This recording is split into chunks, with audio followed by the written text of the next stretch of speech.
అందరికీ friends director Shankar గారు అయితే రీసెంట్గా అయితే తమిళ్లో అయితే ఒక ఇంటర్వ్యూ అయితే ఇచ్చారు. అయితే ఆ ఇంటర్వ్యూలో అయితే గేమ్ చేంజర్ మూవీ గురించి అయితే కొన్ని విషయాలు అయితే చెప్పారు. అవేంటనేది ఈ వీడియోతో మనం అయితే క్లియర్ అయితే తెలుసుకుందాం.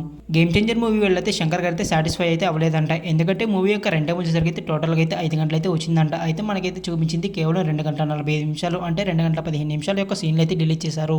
అయితే డిలీట్ చేసిన 2 గంటల 15 నిమిషాల యొక్క ఫుటేజ్లు అయితే ఎన్నో మంచి సీన్లు అయితే ఉన్నాయని అయితే రీసెంట్గా అయితే చెప్పుకొచ్చారు శంకర్ గారు. అయితే దీని అయితే పక్కన పెడితే ఎన్నో సంవత్సరాల నుంచి ఎక్స్పీరియన్స్ ఉన్న డైరెక్టర్ శంకర్ గారు అయితే ఎలా చేశారని అయితే చాలా మంది అయితే డౌట్ అయితే పడుతున్నారు. కేవలం ఈ మూవీకి చేస్తారా అంటే ఎన్నో మూవీస్కి అయితే ఇలాగే చేస్తారనేది కూడా అయితే చాలా మంది అయితే డౌట్ అయితే వస్తుంది.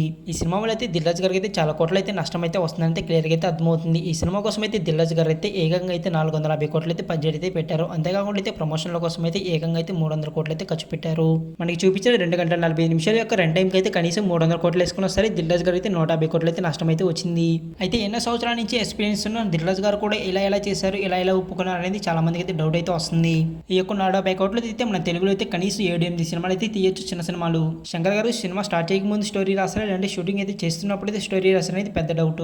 ఎలా చూసుకున్నా సరే దిల్ రాజు గారికి అయితే ఈ మూవీ వల్ల అయితే పెద్ద లాస్ అయితే వస్తుంది. అయితే ఈ సంక్రాంతికి రిలీజ్ అయిన సంక్రాంతి వస్తున్న మూవీని కూడా అయితే దిల్ రాజు గారు అయితే ప్రొడ్యూస్ చేశారు. అయితే ఈ మూవీకి అయితే హిట్ అయితే వస్తుంది. దిల్ రాజు గారు ప్రాఫిట్స్ అయితే పొందాలంటే ఖచ్చితంగా అయితే ఈ సినిమా వల్ల అయితే చెప్పాలి. ఈ మూవీ 2 రోజుల్లో 77 కోట్ల గ్రాస్ కలెక్షన్ అయితే రాబట్టింది. అంటే ఇంకొక రోజులో అయితే 100 కోట్ల పైన కలెక్ట్ చేస్తుందని అయితే క్లియర్గా అయితే చెప్పొచ్చు. ఈ మూవీని అయితే అనిల్ రావిపూడి గారు అయితే డైరెక్ట్ చేశారు. అయితే ఈ మూవీ నుంచి అయితే 3 నిమిషాల రన్ టైం అయితే తీసేశారంట. అయితే ఇది పెద్ద మ్యాటర్ ఏం కాదనేది చెప్పాలి. గేమ్ చేంజర్ మూవీ అయితే డే 1 అయితే 186 కోట్ల గ్రాస్ కలెక్షన్ అయితే రాబట్టింది అనేది మూవీ టీం అయితే అనౌన్స్ చేసింది కదా. అయితే అదంతా కూడా అయితే ఫేక్. గేమ్ చేంజర్ మూవీ అయితే 7 రోజులు అయితే కేవలం 150 కోట్ల గ్రాస్ కలెక్షన్ అయితే రాబట్టింది. అంతేకాకుండా ఈ మూవీలోని సాంగ్స్ కోసమే ఏకంగా అయితే 80 కోట్లు అయితే ఖర్చు పెట్టారు దిల్ రాజు గారు. సరే ఖర్చు పెట్టారు, థియేటర్లో అన్ని సాంగ్స్ అయితే వేయాలి కదా. మూవీ రిలీజ్ అయిన 2 డేస్ అయితే నాన్న హైరాణ సాంగ్ అయితే వేయలేదు. దాంతో అయితే చాలా మంది అయితే ఫీల్ అయ్యారు. మూవీకి సగం మంచి హైప్ వచ్చిందంటే ఆ సాంగ్ వల్ల అయితే చెప్పాలి. ఇంకా మరి చూద్దాం మరి దిల్ రాజు గారు ఏ విధంగా ప్రాఫిట్స్ అయితే పొందుతారని. డైరెక్టర్ శంకర్ గారిపై మీ యొక్క ఒపీనియన్ కామెంట్ చేయండి. అలాగే వీడియోకి లైక్ చేసి మన ఛానల్ అయితే సబ్స్క్రైబ్ చేసుకోండి.